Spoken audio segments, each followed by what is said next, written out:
Hello friends, सौर academy के YouTube channel में आप सभी लोगों का स्वागत है। जीके जीएस की हमारी 6000 प्रश्नों की जो प्रैक्टिस सेट की सीरीज चल रही है उसके नेक्स्ट पार्ट को देख रहे हैं। ये सभी गवर्नमेंट परीक्षाओं के लिए इंपॉर्टेंट है, चाहे वो अग्निवीर हो, एसएससी हो, बैंकिंग हो, पुलिस हो, किसी भी गवर्नमेंट एग्जाम की तैयारी कर रहा हो वो सभी एग्जामों के लिए इंपॉर्टेंट है जहां पे भी जीके जीएस पूछा जा रहा है। तो चलिए क्लास को शुरू करते हैं और देखते हैं आज के प्रश्नों को। आज का जो पहला प्रश्न है, इंपॉर्टेंट प्रश्न है, गुट निरपेक्ष आंदोलन का प्रथम सम्मेलन किस स्थान पर आयोजित हुआ है? गुट निरपेक्ष आंदोलन का प्रथम सम्मेलन किस स्थान पर आयोजित हुआ है? यदि ऑप्शन में देखें तो डरबन, बेलग्रेड, न्यू दिल्ली और बर्लिन। किस स्थान पर हुआ है? कि ये बेलग्रेड में हुआ है। कहां पे? बेलग्रेड में गुट निरपेक्ष आंदोलन का प्रथम सम्मेलन आयोजित हुआ है। इसकी डिटेल देख लेते हैं। गुट निरपेक्ष आंदोलन का जो प्रथम सम्मेलन हुआ है कब हुआ है? 1961 में हुआ है। बेलग्रेड, ये कहां पे बेलग्रेड है? यूगोस्लोवाकिया में है, जहां पर आयोजित हुआ था। सम्मेलन में दुनिया भर के 25 देशों ने भाग लिया था, तो इस तथ्य को भी याद रखिए। इसमें जो महत्वपूर्ण भूमिका निभाए थे वो भारत के प्रधानमंत्री जवाहरलाल नेहरू निभाए थे उस समय के, यूगोस्लोवाकिया के राष्ट्रपति सुकर्नो, मिस्र के राष्ट्रपति कर्नल नासिर और घाना के राष्ट्रपति क्वामे एनक्रूजा की महत्वपूर्ण भूमिका रही है। तो इंपॉर्टेंट क्वेश्चन है, कहां पे हुआ था? बेलग्रेड में हुआ था। कब हुआ था? 1961 में। इंपॉर्टेंट क्वेश्चन है। नेक्स्ट देख लेते हैं।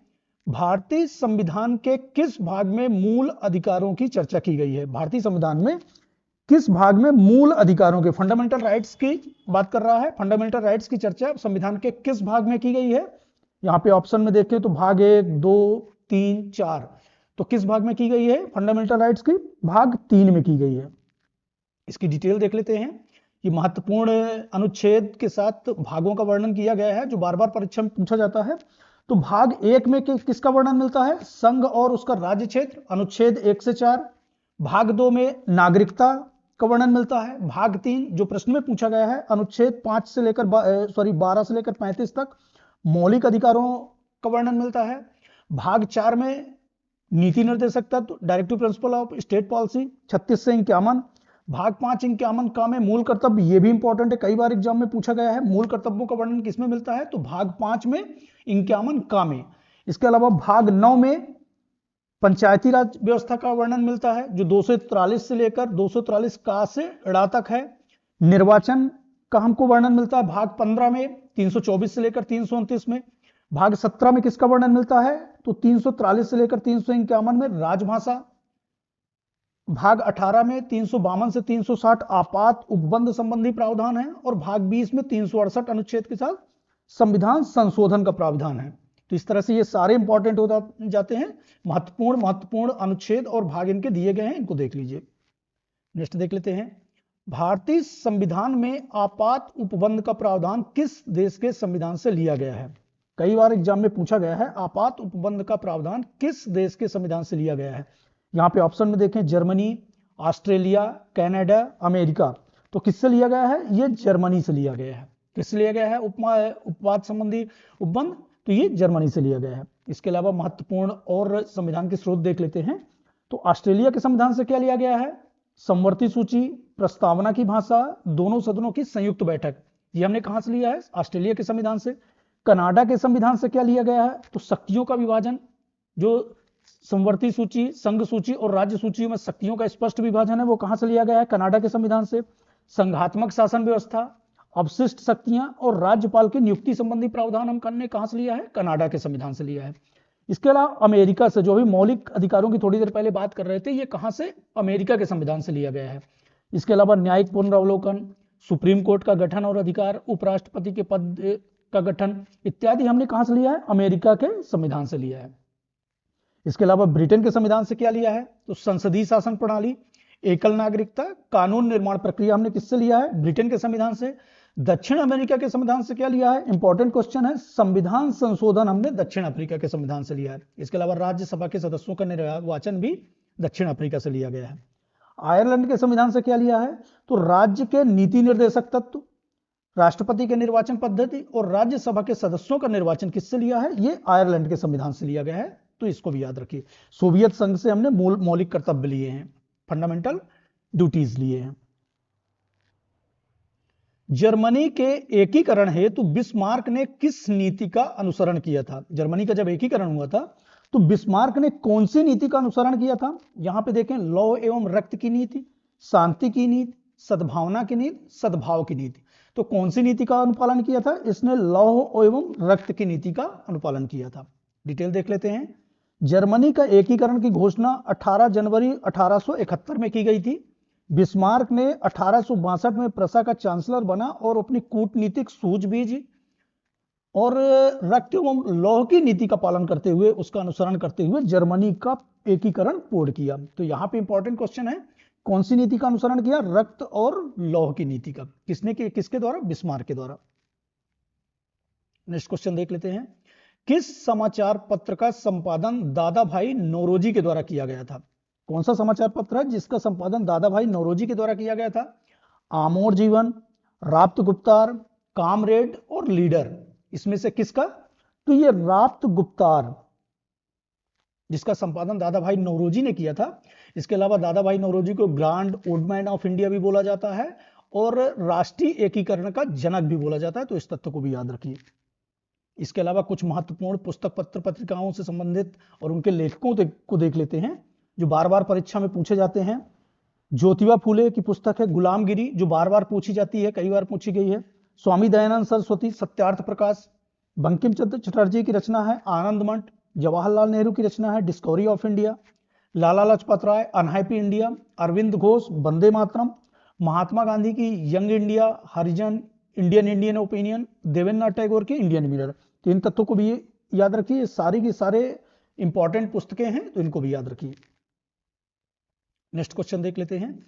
किसी भारतीय द्वारा मैग्सेसे अवार्ड प्राप्त करने वाला प्रथम भारतीय कौन थे? मैग्सेसे अवार्ड प्राप्त करता प्रथम भारतीय कौन थे? तो वो कौन थे? ज्योतिबा फूले, डॉक्टर हरगोविंद खुराना, रविन्द्रनाथ टैगोर, आचार्य विनोबा भावे। तो कौन थे ये? आचार्य विनोबा भावे थे, जिन्हें प्रथम मैग्सेसे अवार्ड से सम्मानित किया गया था और ऐसे सम्मान प्राप्त करने वाले पहले भारतीय थे। अन्य तथ्यों को देख लेते हैं जो प्रथम भारतीय प्राप्तकर्ता थे। भारत रत्न से सम्मानित किए जाने वाले पहले भारतीय, भारत रत्न से सम्मानित किए जाने वाले पहले भारतीय कौन थे?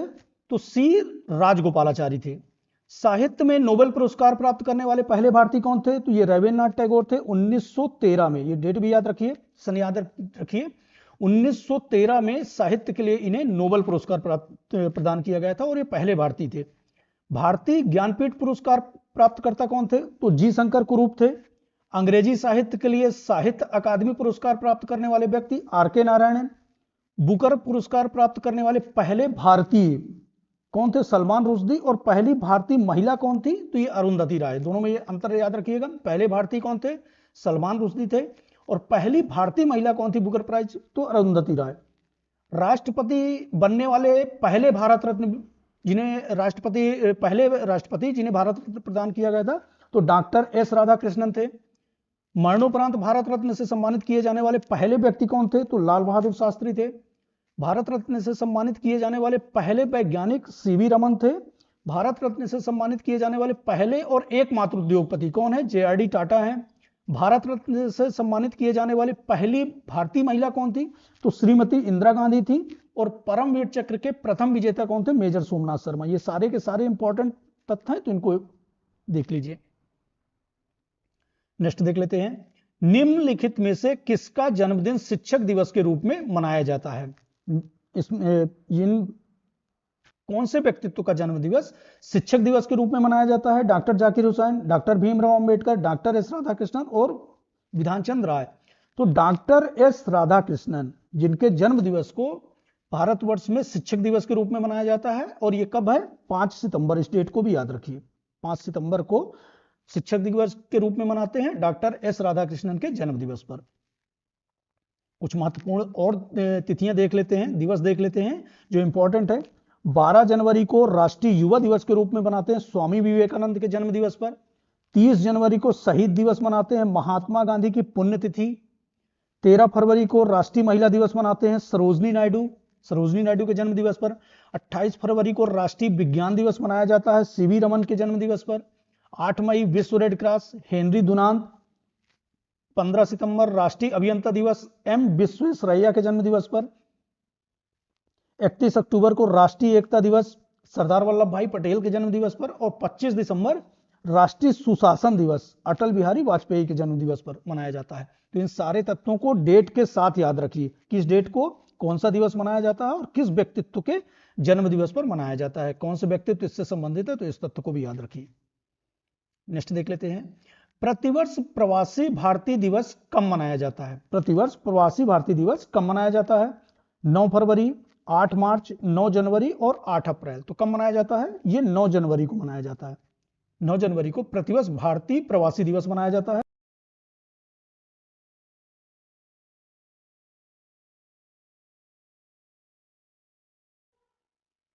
कुछ अन्य महत्वपूर्ण दिवसों को भी देख लेते हैं। 9 जनवरी को प्रवासी भारतीय दिवस मनाया जाता है।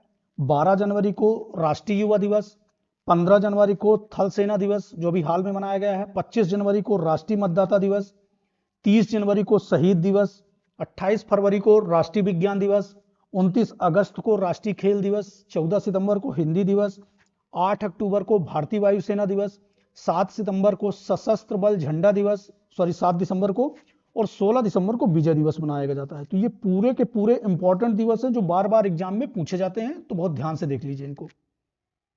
नेक्स्ट देख लेते हैं, नेशनल कैडेट कोर एनसीसी की स्थापना कब हुई थी? नेशनल कैडेट कोर एनसीसी की स्थापना कब हुई थी? 1935, 1948, 1963, 1973। तो कब हुई थी? ये 1948 में हुई थी। डिटेल देख लेते हैं इसकी। एनसीसी की स्थापना 15 जुलाई 1948 में हुई थी। कहां पे हुई थी? नई दिल्ली में हुई थी। यह दिन 1948 में नवंबर महीने का चौथा रविवार था। इस तथ्य को भी याद रखिए, ये नवंबर महीने का चौथा रविवार था और इसी कारण प्रतिवर्ष नवंबर महीने का जो चौथा रविवार होता है वो एनसीसी स्थापना दिवस के रूप में मनाया जाता है। नवंबर महीने का चौथा रविवार। गठन इसका भारत के एनसीसी का जो गठन है राष्ट्रीय कैडेट कोर अधिनियम 1948 के तहत किया गया था और इसका जो आदर्श वाक्य है एकता और अनुशासन, यूनिटी एंड डिसिप्लिन, इंपॉर्टेंट है, इसको याद रखिए। 15 जुलाई 1948 को इसका गठन हुआ था। नेक्स्ट क्वेश्चन देख लेते हैं, संयुक्त राष्ट्र संघ के प्रमुख अंग महासभा का मुख्यालय कहां पर स्थित है? संयुक्त राष्ट्र संघ के प्रमुख अंग है महासभा, उसका मुख्यालय कहां पर स्थित है? The Hague Netherlands, Manila Philippines, Vienna Austria और न्यूयॉर्क यूएसए। तो ये कहां पे स्थित है? न्यूयॉर्क यूएसए में, जहां पे संयुक्त राष्ट्र के महासंघ का प्रमुख अंग महासभा का मुख्यालय है। अन्य जितने भी प्रमुख अंग हैं उनके भी मुख्यालय देख लेते हैं। महासभा जिसका प्रश्न पूछा गया है तो ये कहां पे? New York USA. सुरक्षा परिषद सिक्योरिटी काउंसिल ये भी यूएसए न्यूयॉर्क में है। आर्थिक और सामाजिक परिषद ये भी न्यूयॉर्क यूएसए में है। अंतरराष्ट्रीय न्यायालय ये इंपॉर्टेंट है, कई बार पूछा गया है, ये कहां पे है? द हेग नीदरलैंड में है। इंपॉर्टेंट है, इसको स्टार लगा लीजिए, कई बार पूछा गया है। अंतरराष्ट्रीय न्यायालय का मुख्यालय कहां है? तो द हेग नीदरलैंड। न्यास परिषद न्यूयॉर्क यूएसए और सचिवालय न्यूयॉर्क यूएसए, इन सभी का मुख्यालय न्यूयॉर्क यूएसए है। अंतरराष्ट्रीय न्यायालय द हेग नीदरलैंड में है, तो इस तथ्य को भी याद रखिए। नेक्स्ट देख लेते हैं, पंचायती राज व्यवस्था में सदस्यों के निर्वाचन हुए तो न्यूनतम आयु सीमा निर्धारित की गई। पंचायती राज व्यवस्था में जो सदस्य निर्वाचित होते हैं उनकी न्यूनतम आयु सीमा कितनी रखी गई है? 18 वर्ष, 21 वर्ष, 25 वर्ष और 19 वर्ष। तो कितनी रखी गई है? ये 21 वर्ष रखी गई है। इसका राइट आंसर क्या हो जाएगा? बी हो जाएगा। 18 वर्ष मतदाता की आयु रखी गई है। प्रत्येक भारतीय जो 18 वर्ष की आयु पूरा कर चुका है उसे मतदान डालने का अधिकार है, वो कौन सा? 18 वर्ष रखी गई है। 21 वर्ष चुनाव लड़ने का पंचायती राज में, 25 वर्ष में विधानसभा और लोकसभा के चुनाव रखने की पात्रता रखता है। और उसके अलावा इस तथ्य को भी याद रखिए, 30 वर्ष राज्यसभा और विधान परिषद ये दोनों की आयु सीमा कितनी है? 30 वर्ष है। तो इन तथ्यों को भी याद रखिए, इंपॉर्टेंट है। यहां पे जो पूछा गया है सदस्यों के निर्वाचन, पंचायती राज व्यवस्था में सदस्यों का निर्वाचन है तो कितनी रखी गई है? 21 वर्ष। नेक्स्ट देख लेते हैं, पंचायती राज व्यवस्था के सदस्यों के निर्वाचन हुए तो जो न्यूनतम आयु सीमा कितनी रखी गई है? 21 वर्ष, जिसकी चर्चा कर लिए हैं। नेक्स्ट क्वेश्चन, किस क्षेत्र से उत्कृष्ट कार्य को पुलित्जर पुरस्कार के लिए मान्यता दी जाती है? मतलब किस क्षेत्र के लिए पुलित्जर पुरस्कार दिया जाता है? तो यहां पे देखिए, विज्ञान और प्रौद्योगिकी, साहित्य और पत्रकारिता, अंतर्राष्ट्रीय सूझबूझ या पर्यायवाची अध्ययन। तो किसके लिए दिया जाता है? ये साहित्य और पत्रकारिता के लिए दिया जाता है। जो पुलित्जर पुरस्कार है ये किसके लिए? साहित्य और पत्रकारिता के लिए दिया जाता है। इसके अलावा जो अंतरराष्ट्रीय पुरस्कार हैं और उनका किससे संबंध है तो उसको भी देख लेते हैं। ऑस्कर अवार्ड किससे दिया जाता है? तो ऑस्कर अवार्ड जो है ये विश्व फिल्म सिनेमा जगत को दिया जाता है। ग्रेमी पुरस्कार संगीत के क्षेत्र में दिया जाता है। मान बुकर प्राइज साहित्य के क्षेत्र के में दिया जाता है। गांधी शांति पुरस्कार विश्व शांति के लिए दिया जाता है। नोबेल पुरस्कार ये 6 क्षेत्रों में दिया जाता है, शांति, साहित्य, चिकित्सा, भौतिक विज्ञान, रसायन विज्ञान और अर्थशास्त्र, ये 6 क्षेत्रों में दिया जाता है। और रमन मैग्सेसे पुरस्कार ये भी इंपॉर्टेंट है, ये 5 क्षेत्रों में दिया जाता है, शासकीय सेवा, जन सेवा, पत्रकारिता साहित्य, रचनात्मक संचार कला और अंतरराष्ट्रीय स्तर में उल्लेखनीय योगदान के लिए रमन मैग्सेसे पुरस्कार दिया जाता है। तो इन सारे तत्वों को भी याद रखिए। नेक्स्ट देख लेते हैं, चित्तौड़ में विजय स्तंभ का निर्माण किसने किया था? चित्तौड़ में विजय स्तंभ का निर्माण किसने किया था? यहाँ पे ऑप्शन में देखें, ये विजय स्तंभ है, इसका निर्माण किसने किया था? महाराणा प्रताप, राणा संग्राम सिंह, राणा कुंभा, राणा रतन सिंह। तो किसने किया था? ये राणा कुंभा के द्वारा किया गया था। डिटेल देख लेते हैं।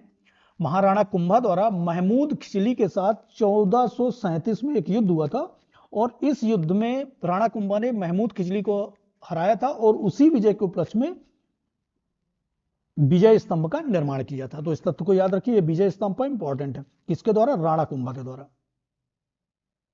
नेक्स्ट देख लेते हैं, भारत की सबसे लंबी सुरंग। तो एक तो प्रश्न यही बन जाता है कि भारत की सबसे लंबी सुरंग कौन सी है? तो डॉक्टर श्यामा सड़क सुरंग है। यह किस राज्य में स्थित है? जम्मू कश्मीर में, उत्तराखंड में, सिक्किम में, हिमाचल प्रदेश। तो कौन से राज्य में है? ये जम्मू कश्मीर में है। कौन से राज्य में? जम्मू कश्मीर में। डॉक्टर श्यामा सड़क सुरंग ये भारत की सबसे लंबी सुरंग है। इसकी डिटेल देख लेते हैं। जम्मू कश्मीर में स्थित डॉक्टर श्यामा सड़क सुरंग भारत की सबसे लंबी हाईवे सुरंग है। इस सुरंग का इस तथ्य को भी याद रखिए, पहले इसे चेनानी नासरी सुरंग के नाम से जाना जाता था, बाद में इसका नामकरण हुआ और अब जो है डॉक्टर श्यामा सड़क सुरंग भारत के नाम से जाना जाता है। तो इस तथ्य को भी याद रखिए। टेस्ट देख लेते हैं, निम्नलिखित में से कौन युगांतर पत्रिका का संपादक है? युगांतर पत्रिका का संपादक कौन है? तो यहां पे देखें, ज्योतिबा फूले, अरविंद घोष, देवेंद्रनाथ टैगोर, भूपेंद्रनाथ दत्त। तो कौन है युगांतर पत्रिका के संपादक? ये भूपेंद्रनाथ दत्त हैं। कौन है युगांतर पत्रिका के संपादक? भूपेंद्रनाथ दत्त हैं। इसके अलावा कुछ महत्वपूर्ण पत्र पत्रिका है, उनको भी देख लेते हैं जो बार बार परीक्षाओं में पूछे जाते हैं। तो ये बहुत इंपॉर्टेंट है। भूपेंद्रनाथ दत्त युगांतर, जिसकी जो प्रश्न पूछा गया है। ज्योतिबा फूले गुलामगिरी, अरविंद घोष की वंदे मातरम, देवेंद्रनाथ टैगोर की इंडियन मिरर, दीनबंधु की नील दर्पण, स्वामी दयानंद सरस्वती की सत्यार्थ प्रकाश, बंकिम चंद्र चटर्जी की आनंद मठ और जेम्स हिक की बंगाल गजट। ये इनकी महत्वपूर्ण पत्र पत्रिकाएं हैं। यहां से हमारे साइंस के प्रश्न शुरू हो जाते हैं। समस्त जीवों की आधारभूत संरचनात्मक और क्रियात्मक इकाई है। जितने भी जीव हैं, पादप हैं, उनकी आधारभूत संरचनात्मक और क्रियात्मक इकाई कौन सी होती है? आर्गन तंत्र, ऊतक, कोशिका, आर्गन। तो वो कौन सी होती है? कोशिका होती है। सभी कोशिकाएं, बहुत सारी कोशिकाएं एक दूसरे से मिलकर जीवों का निर्माण करती हैं। तो इसकी आधारभूत और संरचनात्मक क्रियात्मक इकाई कौन सी होती है? कोशिका होती है। कोशिका की जो खोज हुई थी सर्वप्रथम किसने की थी? तो रॉबर्ट हुक ने किया था 1665 में। तो इस तथ्य को भी याद रखिए, हो सकता है पूछ ले कि कोशिका का खोज किस वैज्ञानिक ने किया था? तो रॉबर्ट हुक ने किया था 1665 में। और कोशिका सिद्धांत का जो प्रतिपादन किया था वो किसने किया था? ये पहली बार 1838 में मैथियस जैकब स्लाइडन और थियोडोर स्वान द्वारा किया गया था। तो यदि पूछे कोशिका की खोज की बात, तो रॉबर्ट हुक ने किया था और इसका प्रतिपादन, कोशिका सिद्धांत का प्रतिपादन किसने किया था? तो स्लाइडन और स्वान ने किया था 1839 में। कार्य बल और विस्थापन में क्या संबंध है? कार्य बल और विस्थापन में क्या संबंध है? जब हम किसी वस्तु पर बल लगाते हैं या किसी पिंड पर बल लगाते हैं तो बल लगाने से उस वस्तु का विस्थापन होता है। तो कार्य, यही कार्य कहलाता है। कार्य का संबंध बल और विस्थापन के गुणनफल के बराबर होता है। तो यहां पे जो राइट आंसर हो जाएगा, क्या हो जाएगा? कार्य बराबर बल गुणे विस्थापन। जब बल लगाते हैं तो उस वस्तु में विस्थापन होता है और यही संबंध होता है कार्य बल और विस्थापन में। तो इसमें राइट आंसर क्या हो जाएगा? कार्य बराबर बल गुणे विस्थापन।